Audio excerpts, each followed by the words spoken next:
Guys, ফেসবুকে সফল হওয়ার মূল চাবিকাঠি হচ্ছে ভিক্ষা ব্যবসা বাদ দিতে হবে। ফেসবুকে ভিক্ষার ব্যবসা এখন বেশি চলতেছে। মানুষের কমেন্টে গিয়ে খালি বলে আমার প্রোফাইলে ঘুরে আসেন, আমাকে একটা স্টার গিফট করেন, ফুলের ভালোবাসা দেন। এইসব ভিক্ষা চাওয়া বাদ দিলেই আপনি ফেসবুকে সফল হবেন। পাশাপাশি যে সমস্ত ভাইরা ভিডিও বানায়, যে আমার পোস্টে কমেন্টে এসে একটা রিপ্লাই কমেন্ট করে যান, 5টা রিপ্লাই কমেন্ট করে যান, একটা গঠনমূলক কমেন্ট করেন, এগুলো করে আসলে লাভ নাই। এগুলো করে একদম অযথা।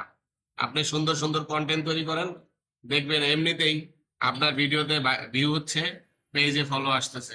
অযথা মানুষের লাইভে যাইয়া ঘন্টার পর ঘন্টা বসে না থেকে নিজের কন্টেন্ট তৈরিতে সময় দেন।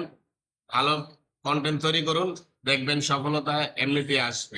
প্রতিদিন কমপক্ষে 2টা থেকে 3টা রিল ভিডিও আপলোড করুন।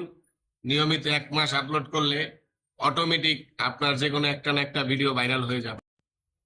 বাংলাদেশ টাইম অনুযায়ী দুপুর 12টা, বিকাল 4টা, রাত 9টা, এই 3 টাইমে 3টা ভিডিও দেন। সকাল 9টায় একটা ছবি পোস্ট করেন। নিয়মিত 1 মাস করে যান, 30 দিন, দেখবেন আপনি সফল। অযথা মানুষের পোস্টে গিয়ে কমেন্ট না করে, বসে না থেকে, টাইম পাস না করে এইভাবে কাজ করুন। ইনশাল্লাহ আপনাকে কেউ ঠেকাতে পারবে না। তবে টেকনিক যতই খাটান না কেন, ভিক্ষার ব্যবসা বন্ধ করতে হবে। আপনি যবেই ভিক্ষার ব্যবসা বন্ধ করবেন, তবে থেকে আপনি সাকসেস হবেন। এটাই হচ্ছে বাস্তবতা।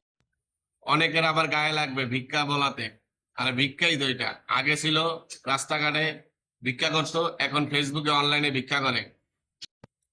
ফেসবুক এই জিনিসগুলো বুঝে যে আপনি কি চাচ্ছেন, সাপোর্ট চাচ্ছেন কমেন্টে, যে এগুলো চাওয়ার দরকার নাই ভাই। আপনার ভিডিও ভালো হলে এমনি মানুষ কমেন্ট করবে। নিয়ম মেনে ভিডিও আপলোড করুন, টাইম অনুযায়ী ভিডিও আপলোড করুন, ভিডিও ভাইরাল হবেই হবে, এতে কোনো সন্দেহ নাই।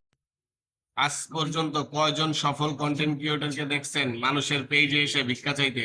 আমি আজ পর্যন্ত কাউকে দেখি নাই। যারা সফল কন্টেন্ট ক্রিয়েটর তারা অন্যের পোস্টে এসে অযথা কমেন্ট করে, অযথা হাওয়া লাভ পারে, অযথা স্টার চায়। এসব কেউ চায় না। আর এগুলা চাইলে কখনোই আপনি আগাইতে পারবেন না। এটাই হচ্ছে মূল সত্য কথা।